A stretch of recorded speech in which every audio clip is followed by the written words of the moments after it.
കുട്ടിക്കാലത്തെ ഓർമ്മകളിൽ ഒരിക്കലും മറക്കാൻ പറ്റാത്തതാട്ടോ ഈ മാങ്ങ പെറുക്കാൻ പോയാലും അതുപോലെ ഈ മാങ്ങയുടെ ടേസ്റ്റും.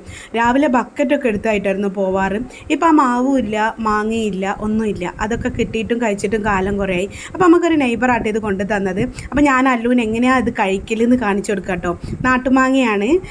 ഒന്നിന് കുറച്ച് കളർ കുറവ്, ഒന്നിന് കളർ കൂടുതലുണ്ടായിരുന്നു. പക്ഷേ ഈ കളർ കുറവായതിനാട്ടോ നല്ല മധുരം ഉണ്ടായിരുന്നത്. അത് അവനെടുത്ത് കളർ കുറഞ്ഞത് അവനെടുത്ത് കളർ കൂടിയത് എനിക്ക് തന്നിട്ടുണ്ടായിരുന്നു കേട്ടോ. ഈ ഒരു മാങ്ങ എന്ന് പറയുന്നത് എല്ലാവർക്കും ഒരു നൊസ്റ്റാൾജിക് ആയിരുന്നു അല്ലേ.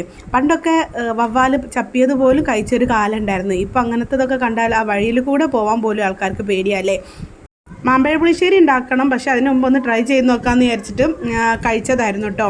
എന്തൊരു ടേസ്റ്റ് അല്ലേ ഇതിന്. ഇത് ഈ ചപ്പി തന്നതിൻ്റെ ഒരു ടേസ്റ്റ് വേറൊരു മാങ്ങക്കും കിട്ടിയിട്ടുണ്ടാവില്ല അല്ലേ. ഇതിനേക്കാളും ചെറിയൊരു നാട്ടുമാങ്ങയുണ്ട്, അത് നമുക്ക് കിട്ടിയിട്ടുണ്ടായിരുന്നില്ല കേട്ടോ. ഇവനിതെങ്ങനെ കഴിക്കേണ്ടതെന്ന് ഞാൻ പറഞ്ഞു കൊടുക്കായിരുന്നു കേട്ടോ. ഇത് വീഡിയോ റെക്കോർഡ് ചെയ്യുമ്പോൾ എനിക്ക് അതിൻ്റെ ഒരു ടേസ്റ്റ് മനസ്സിൽ കിട്ടുന്നുണ്ട് കേട്ടോ. അപ്പോൾ ഇതൊക്കെ ഇഷ്ടമുള്ളവരും കാണാൻ ഇഷ്ടമുള്ളവരും കഴിക്കാൻ ഇഷ്ടമുള്ളവരും ഒക്കെ ഒന്ന് ലൈക്ക് ചെയ്യുക, ഷെയർ ചെയ്യുക. അതുപോലെ ഇതുപോലത്തെ വീഡിയോസിന് വേണ്ടി ചാനൽ സബ്സ്ക്രൈബ് ചെയ്ത് സപ്പോർട്ട് ചെയ്യാം. അല്ലുവിൻ്റെ ഒരു വോയിസ് ക്ലിപ്പ് കേൾക്കാം കേട്ടോ.